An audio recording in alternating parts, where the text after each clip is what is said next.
धनगर आरक्षणाबद्दल मनोज जरांगेंनी महत्त्वाचं निरीक्षण नोंदवलं। धनगर आरक्षणाचा प्रश्न मार्गी लागावा म्हणून मराठा समाज मोठा भाऊ म्हणून पुढाकार घेईल असं जरांगे म्हणाले। त्यांची शांतता यात्रा आज धाराशिवमध्ये आहे, त्या रॅलीमध्ये जरांगे बोलत होते।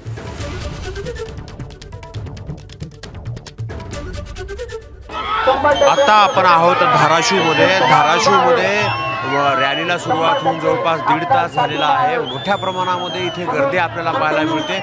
ठिकठिकाणी प्रचंड प्रमाणामध्ये मनोज जरांगे पाटील यांचं स्वागत केलं चाललंय।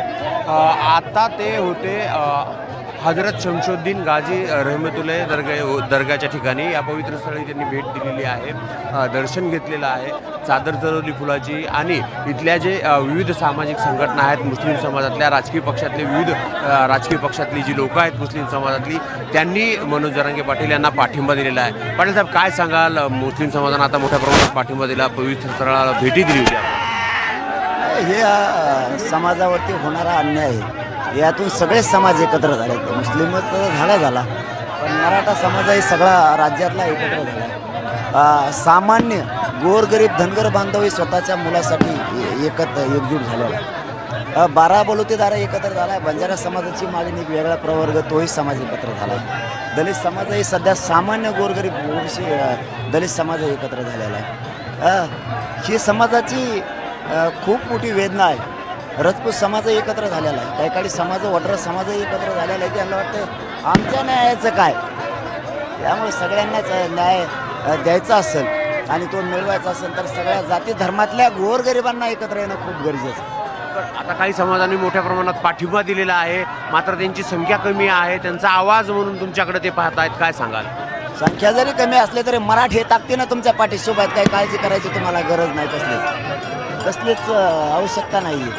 मराठी हे खंबीर आहेत, फक्त एक जीवन एकजुटीनं सगळा समाज बाहेर पडा। 4 आणि 2 जणांना ह्या गोष्टी होत नाहीत।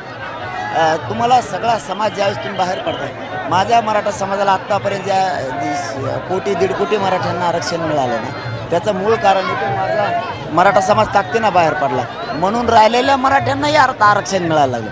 तसं बाकीच्यांनाही न्याय पाहिजे असला ना तर त्यांनी ताकदीनं बाहेर पडावं। मराठा म्हणून, तुमचा मोठा भाऊ म्हणून, या जनतेचा मुलगा, एक लेकरू म्हणून मी ताकदीनं लढायला तयार आहे। आता मागील बऱ्याच काळापासून तुम्ही पाहतायत की मोठ्या प्रमाणामध्ये उकाडा जाणवतोय, लोक घामाघूम झालेले आहेत, प्रचंड उकाडा आहे। असल्या उकाडातही मागच्या अनेक तासापासून लोक आपल्याबरोबर येत आहेत, आपणही ती सहन करतायत, काय? उकाडा फेकाडा काय नाही मराठ्या पुढं। शेतकरी मराठी आहेत, आम्ही रात्रंदिवस कष्ट करणार आहेत। उकाड्या फेकाड्याला मराठी आम्ही भेट नाहीत, मुसळधार पावसालाही आम्ही भेट नाहीत, कारण आमच्या वेदना तितका भयानक आहे। रात्रंदिवस कष्ट केलेत माझ्या मायबापांना, लेकराचं वाटोळं झालंय, त्यांना नोकऱ्या मिळत नाहीत,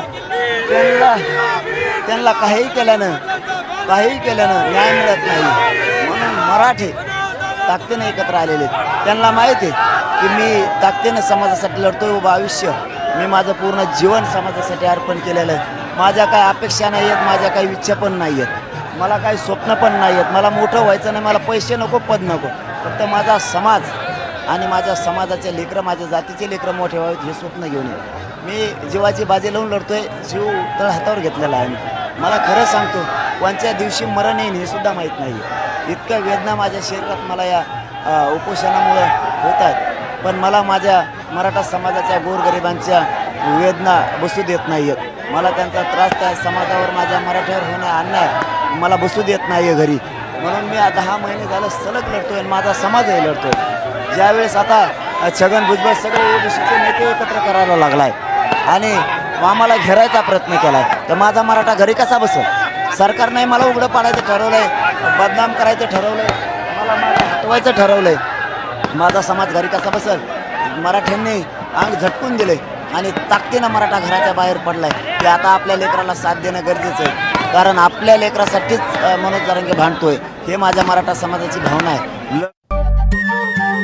नमस्कार। मनसुद्धा तुझं ही वेगळ्याच प्रकारची मालिका तुम्हा सगळ्यांना खूप आवडली होती। याचा दुसरा सीझन कधी येणार अशी विचारणा झाली। प्रतीक्षा संपली आहे मित्रांनो, येतोय मनसुद्धा तुझाचा दुसरा सीझन। होई मनसुद्धा